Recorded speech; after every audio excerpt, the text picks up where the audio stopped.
नारायण हरि शरणम।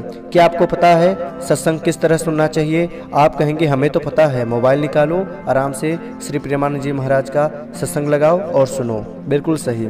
लेकिन आपको बता देना चाहता हूँ कि लोग सत्संग 3 तरीके से सुनते हैं। आप किस तरीके से सत्संग सुनते हैं आप देख लीजिए। आपको बताता हूँ वो 3 तरीका क्या है।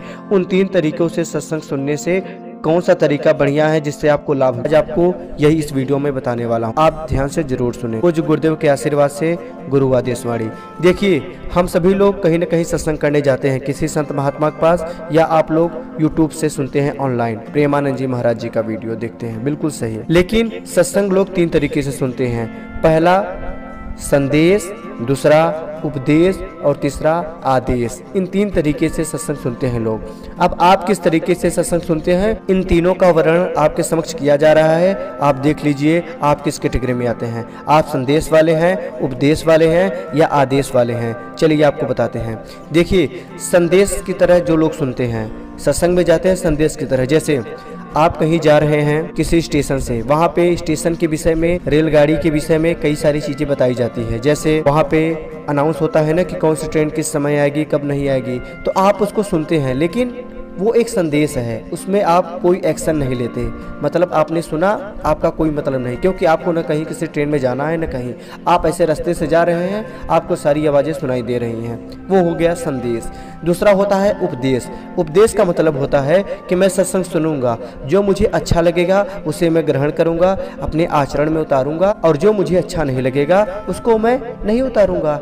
और तीसरा है आदेश।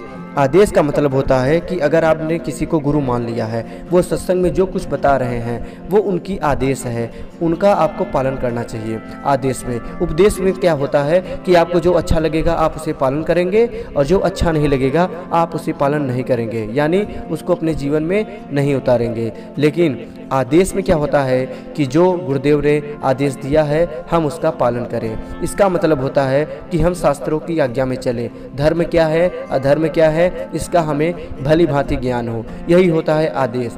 अगर आप उपदेश की तरह सुनते हैं तो सुनिए, लेकिन आप संदेश की तरह मत सुनिए। संदेश का मतलब क्या होता है कि आप कुछ सुन ही नहीं रहे हैं। इसका मतलब क्या है कि उसने सुना पर उसने एक्शन नहीं लिया। उसने सुना लेकिन उस पर कोई कार्य नहीं किया। तो आप ऐसा मत सुनिए कि आप सुनते ही रह जाइए, कोई कार्य न करिए, उसको अपने जीवन में उतारिए। तो आप उपदेश और आदेश की तरह सुनिए। अगर आपने किसी को गुरु नहीं माना है तो पहले उपदेश की तरह सुनिए। जब आप उसको गुरु बना लेते हैं तो उसकी एक एक वाणी आपके लिए आदेश हो जाता है। तो आप कृपया करके उपदेश या आदेश की तरह सुनिए। संदेश की तरह तो बिल्कुल मत सुनिए, नहीं तो सत्संग सुनने का कोई लाभ आपको नहीं मिलेगा। तो आपको सत्संग किस तरह सुनना है? उपदेश और आदेश की तरह। अगर आप 2 तरीके से सुनते हैं तो लाभ है। अगर आप पूर्ण लाभ लेना चाहते हैं तो आपको तीसरी वाली कैटेगरी चुननी चाहिए। आप सत्संग को आदेश की तरह सुनिए। जैसे अगर कोई संत महात्मा आपसे कह रहा है कि भैया प्याज लहसुन मत खाइए, वर्जित है, क्योंकि प्रभु को ये भोग नहीं लगता, तो वो आपको मान लेना चाहिए। अब आप क्या कह रहे हैं अपनी जीवा के लिए,